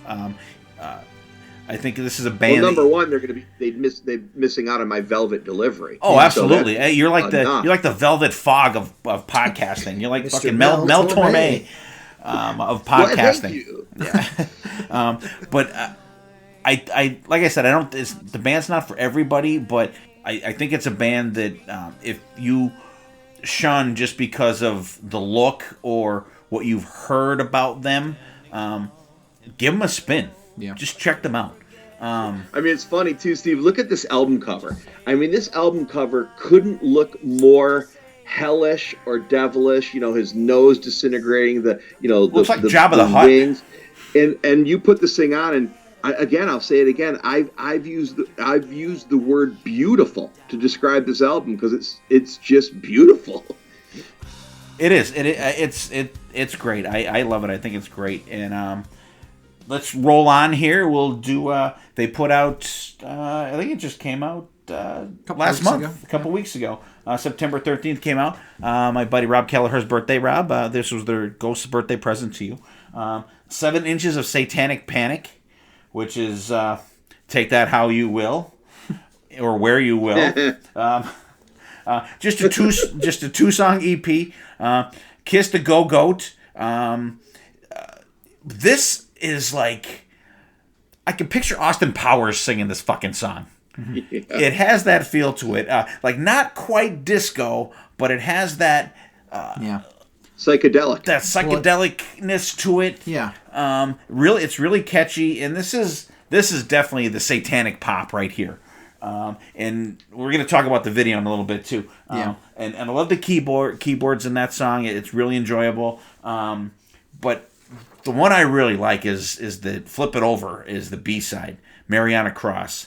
Really catchy song. It's got that late 60s, early 70s feel, like very melodic song. A good foot tapper for me. And that's my go-to song out of those 2 songs. I fucking absolutely love that song. I think it's kick ass. What do you think, Pete? I like them. I don't dislike them by any stretch.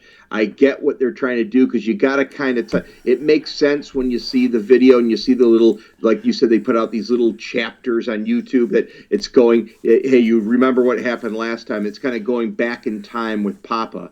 I don't like the mix on either of them. No? It just sounds kind of... Rushed? Everything's just too... Think it's rushed? Blurred together. It's not. There's not a I want a little bit more punch. But I'm thinking maybe they did that because they're literally trying to emulate the high fidelity, the quality of high fidelity back in the age when they may have recorded these. But I love the songs. I think they're very catchy. Not my favorite Ghost songs, but I dig them. Yeah, I mean, they came out with the concept. They said on social media that it's like, oh, these are 2 tracks that we recorded back in 1969. It's the 50th anniversary. Yeah, right. Yeah. So, with that lens, these songs are perfect for that context. I actually like Kiss the Go-Goat better, honestly. Yeah. And like Pete, they're not my favorite Ghost songs, but I think they really work with the context that they give it in. And it's a cool little... I would even say kind of like a special feature almost. Right. It's cool that they did that. I like when bands do something interesting, like, we found these back in the archives. Right. Yeah. It's very cool. Yeah.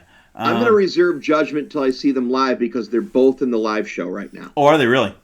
Yeah, That's cool. both of them. That's cool. You're gonna have to give me a call. When are you going to that? What's the date? The date that I'm seeing that is Tuesday, October 22nd. Okay. So you're going to have to call me the next day or the day after that and give me the review. I most certainly will. I'll be looking up. Actually, when we get done, or either tomorrow, I'll look up the set list and see what they got going. And I have early entry to the venue. I got the VIP, so I plan on being right on the barrier. It's general admission up on the floor. And I'm gonna do another concert where I will wear an adult diaper because I do not want to lose my spot. So just in case, but I'll be right up front. So I'll take some good pictures for you too. Awesome. Let's talk about a couple videos before we wrap up here, guys. Let's talk about rats, right? Because I want to get it the fuck out of the way. First of all, I fucking hate rats. Fucking hate them. Me too. Like some of them parts are fucking tough for me to watch. I'm like kind of turning myself away. All over the music video called Rats. And the thing that freaked me out the most was like they show it starts out in the diner and he's eating with the mask on. It shows people like laying at the tables, but they show later in the video like the rats are on the people. Like I'll tell you what, them people should get a fucking Academy Award for just being able to sit there with a rat on them. I would fucking flip out. Well, actually, I would be able to do that because I would be fucking actually passed the fuck out. Well, and they could do what the fuck they wanted to do. I can't stand it. Limitless long on Fear Factor. The ballet dancing in it kind of gets me like, dude, like what the fuck? The But mask that's is the camp factor, man. That's I the know, camp- I know, but I think you mentioned how that album is actually kind of a Broadway feel. That's Broadway. Yeah, it is. I know. I like the dancing zombies. They're pretty cool. But it's like the mask, like the close-ups to the mask is really weird. Like you said, Dylan, it's Uncanny Valley. just real enough. Yep. But like it's not. And I'm assuming the horse at the inn was the pale horse of death Pale that he horse named gets on. It's cool though. I like the song. I just kind of turn my glance away when the fucking actual rats come on, which is quite often through the fucking almost video. entire video. But it's okay. It doesn't make me hate the song anymore, which I'm surprised. So there's some references that I think were intentional in this music video that I caught. The one that I absolutely caught was there's this, I think when they cut to the drummer sometimes and maybe some of the guitarists, they're in a mausoleum. That looks like, one of the ones in the cemetery. Yeah, that looks like a Phantasm. You ever see that movie? Oh yeah, and it's actually kind of got that grainy sort of film look. Yeah. too. It looks like it was shot with like 70mm film. Like a B movie Because it type has like thing. it has like the crackle effect, Right. if you notice. The dancing zombies, that's clearly a Thriller reference. And there's a little bit of Night of the Living Dead in there. There's a rat movie that I think they were also referencing, but Willard. I don't think it was Willard. There was a different one. It wasn't There's the two. Oh god. Well, I mean, there was also two Willards as well. No, I know. But, Crispin Glover was Willard Crispin- in the newer one, Yeah, which I've never watched either one. But it's a good music video. I like the ballet dancing. It's very surreal because this apocalypse is happening all around, and you have Cardinal Copia just dancing like the ballet as people are dead and rats are crawling all over the place. And Pete, from two, I'll say larger sized gentlemen such as Yes, yourself we're- and we're- me, we're how double skinny XL. is that motherfucker? Oh, I know. Jesus. Anytime I see a stiff rock breeze will blow star him that's away. skinny, I'm very jealous. Well, it's all that ballet he's doing. I guess I'm still not taking up ballet. What do you think, Pete? Why don't we take a couple lessons together? There I you don't go. know. You know, I'm Have good. it. I'm It's good. just like working out. You I'm don't work. good. You work out with a partner. It depends on the love instructor. video. I love it. I like any video now because in this day and age when bands don't have a lot, deep pockets, it seems like every video is a performance cheesy video. Performance video, and they all kind of look the same in a warehouse or on a dock or something. I like that there's actually some thought and some storyline put into this video. I think it's a real good compliment to the song. All right, cool. Square Hammer, we'll talk about next. And this is one, Dylan, like I think you hit on before. It's got the old looking, like it's got the graphics, the newspaper headlines in the beginning. Like the band arrives to a premiere of a movie that they're apparently starring in. It's got like a Nosferatu type vibe to it. It very much looks like a German expressionist film. Yeah. Yes, this is his homage to Metropolis Yeah, all day long. And I don't know if you guys know, I'm sure you probably did, like the only color in that video is the cardinal. Yeah. When it lands on the cross in the cemetery or whatever, the only color in that video is the cardinal. Which I thought was kind of cool. Yeah, that is cool. I love it. I love how the couple shots there where the bats are released. I just like everything about it. I like the mood. I like the again. If your listeners are familiar with Metropolis, and I know Dylan, you talked about it way at the beginning of the episode, it's a great homage to that. I think it's a quality video, really neat. Yeah.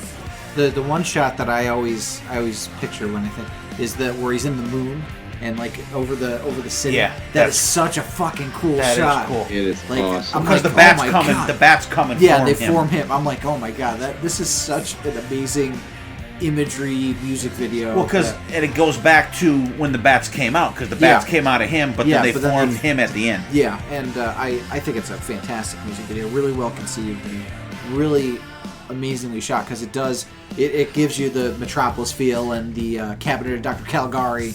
There's a little bit of Nosferatu thrown in there. Yeah. It's very Well, cool. we've talked about the music, we've talked about the stage show, their merch. This guy is very calculated. He's very smart, and he's not going to put out a shabby product. Yeah, exactly. Definitely not. So I'll talk about the next music video. Since I get to pick which one I'm talking about Cerise because I think that's more interesting to talk about than the other one.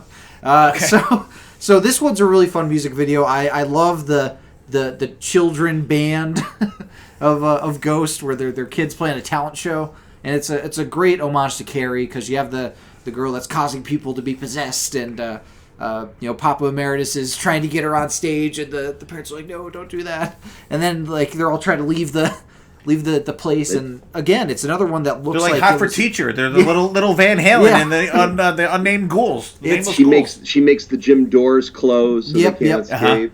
And it's another one that looks exactly like it was filmed in the 70s, because it has that like foggy look to it. Yeah, it's got like someone kind of did like a on the lens of the camera, which is exactly how Carrie looks. Yeah, and I was like, holy shit, I know exactly what they're going for here. Yeah. And I love at the end the two parents that are like parents are so proud, freaking and they're clapping, and everybody else is like, the one guy's breathing a sigh of relief that he unplugged the thing. Yeah, the best guy's got to be the principal, though. Yeah, it's like I thought it was cool. And if you watch those kids in that band play, it looks like they're actually fucking know how to play these songs. I was watching the guitar. The only one that doesn't go along very good is the drummer. Okay, I was gonna say the keyboardist during that one part, because a lot of the modulation happening, his hands were on the keyboard. Right, but I think the drummer was the one that wasn't the most into it, but like the guitar players were like, the guitar players were very especially watch the solo. Yeah, it's fucking like, holy shit. What do you think, Pete?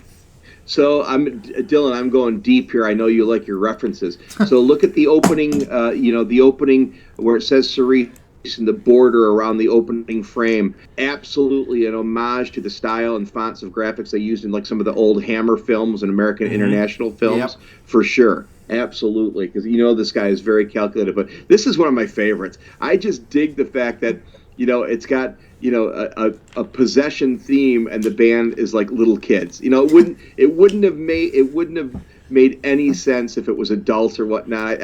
I think this is very tongue in cheek. I love the two parents that are left at the end. Everybody else is dressed in dark colors. They're actually in white, and they're cheering the band on, sort of thing. It's really cool. Yeah, I enjoyed. We'll do two more real quick. Let's talk about Kiss the Go-Goat. And I think I sent a typo to you. I think I wrote Kiss the Ho-Goat, maybe. You did. I was wondering if that was something you saw on an internet. Because I when I went over the text to make sure which ones, I'm like, oh shit, little fucking typo from Steve here. That's the porn parody that's coming out pretty soon. Oh, there you go. Yeah, Kiss the Ho-Goat. Yeah. He's got the retired Papa, and it, like we said about the song, it's got the Austin Powers feel to it, and the video even brings that out even more. Although there's no Mr. Bigglesworth in there. But I think it's pretty cool. It's got a cool feel to it. Now, is the girl that stubs the cigarette out on the girl's face, is she the nun? Yeah, she's the nun, right? Absolutely. Okay, that's what I thought. What do you guys think? The cigarette stubbing out, I was like, oh shit! I didn't think that was gonna happen, but I did like the little connection that she was the nun like at the beginning and the end, and I like that he's like this guy's only been nominated for Grammys, he hasn't won it. Yeah. So I like that too, because that's a really little nice jealousy going on there, tongue-in-cheek reference to them. And I can't believe they didn't win any Grammys for prequel. Like that's a fucking sin. I wonder what they won in its place. I mean, we can look it up afterwards. Yeah, I'm gonna look that up now. They just don't have a clue. Well, Dylan's looking that up. What do you think about that one, Pete? I think it's cute and entertaining. It's not my favorite video, but it's very apropos after the little intro with Papa and their little. You remember what happened last time, and right? That all makes sense. Goes right to the end. Yeah, for sure. The last one we'll talk about is Dance Macabre. Did I say it right? That Macabre. Macabre. There's no R there. This one is an interesting video. It's got a little intro, like comes on like One Night in Transylvania, like in like the Spooky Monsters type of font, if you want to say that. And the two dudes walking up, and the one dude's like kind of rocker dude, the other dude's like a clean cut guy. And party. Like the guy that answers the door is like, "Can I help you?" He's like really like a spacey guy, like. Party? What party? He actually looks like he came from Rocky Horror Picture Show. He does. Absolutely, yeah. He does. And then, they let him in, the party starts, and the girls kind of come down the steps, and then they strip, and then they're the dancers, so you got your Thriller thing back there again. Yeah. And you have your Carrie reference in here where, they go in the corner, they're in black, and then they come up and they're all in white, and then the blood comes on them, and she's putting the makeup on them, pokes them in the eye, and you get that discolored eye that Papa always has. I think it's cool, and I like the song. I really do. I think it's a good video that fits the song pretty good. What do you think, Pete? I love this video. I like it for two reasons. Number one, you got to admit there is tons of eye candy in this video. Oh, no shit, man. The dancing is great. Every single one of those dancers is a 10. It's like the solid gold dancers. Oh, I think it's really cool. And again, it's kind of a weird little throwback to, Paula Abdul and that generation of videos, but now with a horror theme. I love when they're kind of making out and they're dripped in blood, and I think it's really cool. I think it's a super cool video. Yeah, before I talk about the video, I'll say what the Grammys. So, Rats was nominated for Best Rock Song. What won was Mass Abduction from St. Vincent. What the fuck is that? I've never even heard of that. St. Vincent's pretty good. She's a really talented person. Of course, Jack Antonoff co-wrote the song, so that's... Who? He's a big songwriter that does stuff for Jack Taylor Swift. Hoffer? What was it? No, Jack Antonoff. He's written songs for... He's Mike Hunt's brother. You ever hear the band Fun? He was the guitarist and drummer for Fun. He was in Fun? Bleachers, yeah. Fun, F-U-N. I heard he quit, though, because he wasn't having any fun. Yeah. He wasn't. But anyway. And then Best Rock Album, Greta Van Fleet from the Fires won over Prequel. I guess that's pretty good. Yeah. Meh. All right. What do you think, Dance? What? Dance. For Dance Macabre? Macabre. It's Can't a good. fucking pronounce that. It's a good music video. I really like the bits at the beginning where the guy's like, the party, man, with the disco and the girls In there with the chicks, disco chicks. And the guy's like, you mean that this? party. This party? I think it's a fun music video. I love the song, so any music video you put with it, I'm gonna enjoy. I like it. It's almost like an origin for Papa Emeritus, because you get the... So I'm assuming he's the goat head guy, right? Well, no, because he was getting the makeup put on. The guy was getting the makeup put on. Who's the goat guy? The goat is Satan. Yeah, he's Satan, Dad. Oh, okay. And they're all having an orgy with Satan. Oh, there you go. He's buying back You've a loaf never of his been soul. to an orgy with Satan? Come on, man. The No. bread is his soul. No. He's buying back a loaf of his soul. Only his minions. not the man himself. Yeah, but it's a good music video. Yeah, so I think that they do put out, and Pete, you're totally correct. I think they put out quality stuff. He's not going to put anything out is not going to be, at the very least, interesting. Yeah. Right, and well thought out. Right, Yeah. right. There's nothing just, all right, let's do I mean, there's a lot of performance videos that they have out, but it's just them being on a TV show here or there, but there's nothing like everything's produced very well. They spend some cash on this shit. I think it's cool. I hope they do put a video out for Dude, I was Mary just on the going to Cross. say, I hope they put a video out for that one, and I think we're all owed an officially licensed pro camera shot Blu-ray DVD of this tour with some really cool behind the scenes stuff. I like Maiden does, where they'll put like a second disc of Life on the Road or something. I mean, they haven't done any of that yet, and it's due. Yeah. Oh, I totally agree. And I was going to bring up that point too. When they did the live album, like, that was a perfect opportunity for them to do that.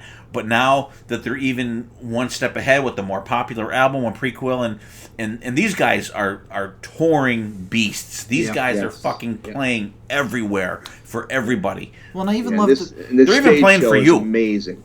and I love the commitment to the bit too, because the end of the the tour for Ceremony of Devotion, Papa Emeritus gets dragged off stage to lead the way for Cardinal Copia to come out. So that's really cool that they're thinking about this kind of thing. So it's if Like, you the think very about last it, show they it's did kind that. of like he's the leader of the band, but he's like when Maiden did Peace of Mind tour. They killed Eddie at the end.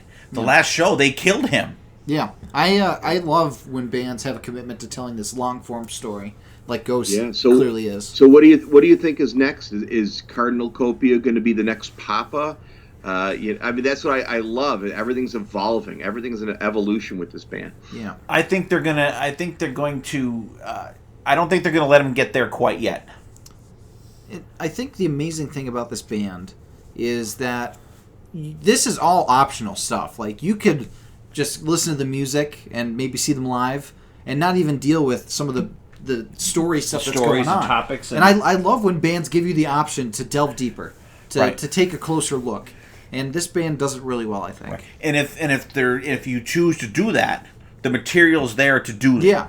It's substantial. There's a lot of thought put into it. It's not just thrown there for the hell of it. Like, Absolutely. it's clearly part of it, but you don't have to try it out. Absolutely. But it makes it all the better.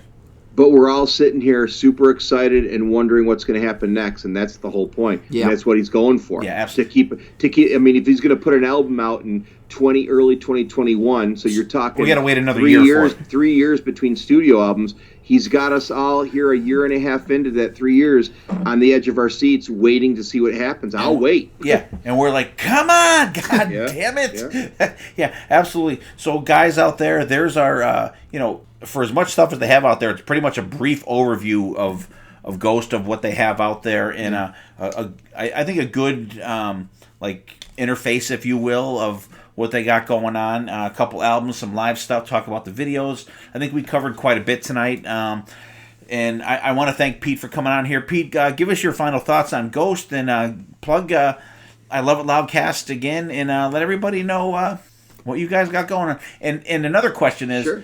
What do you guys have anything coming up that you can divulge, or are you just going to keep us on the edge of our seat? No, I mean, we just, like you mentioned, we just did a couple episodes about our favorite guitar players, one of my childhood friends. We got a Rush episode coming up. Cool. We're going to have some stuff. We've been asked to, when are we going to do some Cheap Trick stuff? We got some of that coming up. We got another wrap up of what me and Vinny have been up to. I think we're going to try and get in the world of YouTube. We keep saying it, but I don't know if either of us has the energy to do that. But check us out again. YouTube? YouTube. No, YouTube. no, Oh, please. okay. The video thing. Okay. Yeah, but I would really want to thank you guys for having me on. I mean, again, I listen to you guys religiously. I think you guys got a great rapport. This is a great podcast. We give you shout-outs as much as we possibly can. And please, by all means, I hope some of your listeners come check us out at I Love It Loudcast on Facebook. You have the same name, at I Love It Loudcast on Twitter. And again, you can find us on iTunes, Podchaser, Spotify. And tell me if you like it or hate it and what we could be doing better. All right, cool. What do you got, though? Thanks for coming on, Pete. It was fantastic to have you on. We're really excited to always have different podcasts come in and co-host the show with us. Strut their shit. Yeah, exactly. And this is such a good topic to talk about. I really fell hard for the band Ghost after I really tried them out instead of just that first listen. And it's a band that every time you go back to it, you'll find something different that you enjoy. Like going back to the debut album, there were some songs that I was like, oh wow, this is really good. How did I forget about this song? And there's a lot of little bits and pieces that you could find inside Ghost that will always have you come in with something cool. So I think it's awesome that we were able to spotlight them in a full episode, and I hope that their new stuff is really as good as what's come already. Yeah, absolutely. Same. Definitely a band that's creeping up into my top 5. They keep climbing. They just seem to never disappoint. So give them a chance and check them out live if you can. The show is great. Yeah, and hopefully the next album pushes them over the edge for you there, Pete, for your top 5 there. And Pete, thanks for coming on. I really appreciate you spending some time with us. It was a great episode. And when we were mapping out the episodes and bands and shit that we were going to do for Shocktoberfest, I didn't realize that there were essentially 5 Fridays in October, which there's actually not. There's only 4. But we are going to, next week, which is next Friday will be November 1st, but we are going to release next week's episode on Halloween. So that'll be next Thursday at noon. It'll be coming out. And it's something quite different for us that Dylan has been bugging the shit out of me to do. And I heard you talking about that. I'm dying to know what's going on. I finally relented, and and I started delving into it actually last night, and and I'll let you know next week how that came out. But what I was talking about when we were mapping out what we were gonna do, I'm like, shit. I'm like, we need another fucking episode because we need 5 for the month instead of 4. Yeah. So Dylan came up with the idea. How about we do something on Ghost? And I'm like, cool. And Pete, you were the very first fucking person I thought of to get on the podcast because I know you and Vinny love these guys and you were talking about them, and I knew it would be next to impossible to get Vinny on because I know his schedule is probably crazier than mine and BC's put together because I know you guys just do like 1 day a week kind of thing. So I wanted to make sure that I've been wanting to get you on the podcast for a long time, and I thought this was the perfect opportunity for you to come on the podcast and talk about the I Love It Loudcast, which is fucking excellent. If you guys have not checked these guys out, give them a shot at the title. They're great, of course, after you listen to us. And but like Pete and Vinny have a great rapport, kind of like we do. I don't think they bust each other's balls as much as we do, but there's quite a bit there. And they're just a fun podcast. They're 2 great guys, very knowledgeable in the subjects that they have. And like I said, the episode they did the last 2 episodes they had out, their guitar players was fantastic. And I was writing them down like I did like Rick Emmett, and I'm like, oh fucking Rick Emmett, it's fucking awesome. And I loved the overrated picks too. So I won't say who these guys thought they were. Tune into those guys to check them out. And I was like, is that your official tease for us right there? That is. So check those guys out to check that out. And I was shaking my head like, yeah, there's some good goddamn points there. And there was one, and I'm like, fuck yeah, way the fuck overrated. I know who it is, and I'm not going to say it. You got to listen, people. But the one I'm not even going to say who I think you missed because I'll get a lot of fucking hatred for it. Like that's ever bothered you? No, that's true. I'll say I was really hoping someone would throw Jimi Hendrix out there. I think he's extremely overrated. That's why I was shaking his head. That's who I thought you were talking about. No, those guys didn't say Hendrix. But that was my thinking. Because every time someone posts something on Facebook, name a song that someone covers that is better than the original, and I always put anything that fucking Hendrix ever did. I love when other people play his music. I can't get into it. It's just. I don't know if it's too psychedelic or too shittily produced. You like Voodoo Child? There's a couple songs I like. Absolutely. Crosstown Traffic. Crosstown Traffic is really cool. But I think Crosstown Traffic is the only one that I like that version the best. But like, listen to Stevie Ray Vaughan do fucking Voodoo Child. Fucking, oh my God. You can't fucking beat that. Orianthi does a fucking live version of it. Just check that out. Fucking tears it the fuck up. His version of All Along the Watchtower. I hate that song. I fucking hate that song. Whoever does that song, it sucks. Oh, come on. But if you remember one of the points Joe made in the episode, there's a difference between being able to copy and make it better. But remember, there's always the originator that wrote it and performed it for the first time. Yeah. That is true. But Hendrix is often imitated, never replicated. I prefer the enhancement of somebody else playing it. But once again, you guys, check those guys out. Thanks, Pete, for coming on again. If you're whatever you're listening to us on here at the Potter Than Hell podcast, you'll be able to find Pete and Vinny on the same format. Spotify, Podchaser, Apple Music, all those crazy ones out there. So if you're hearing our voice now, look up the I Love It Loudcast, and you'll be able to find those guys on there. And, thanks, man. And I'm going to get to the porch very soon. I got a couple weekends where I'm going to be in your neighborhood. We got to sit on the porch and have a couple pops. The 62. You are welcome to come to the 62 at any time. If you're driving through here at midnight, call me. I'll fucking wake up and I'll bring a 6-pack out to the porch. I don't give a fuck. As long as I'm not working. Sounds good. If I'm working, stop in and have lunch with me. Okay.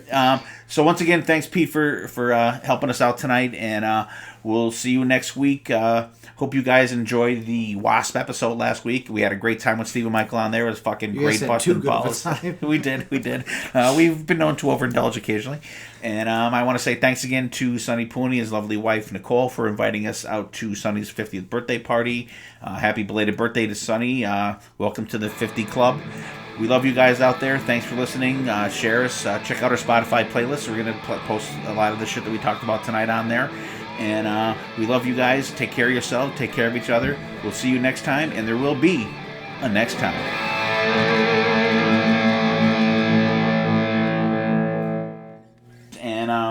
we'll take a quick break. Dylan, stop the recording right now because I forget what fucking song I was going to go Every into. time. No, I have it, but I'm just going to keep recording, so. Okay. I'll cut it out. Maybe I'll put it in the end, but where did I put it? I did put the last time on the end. Okay. Got it? Yeah.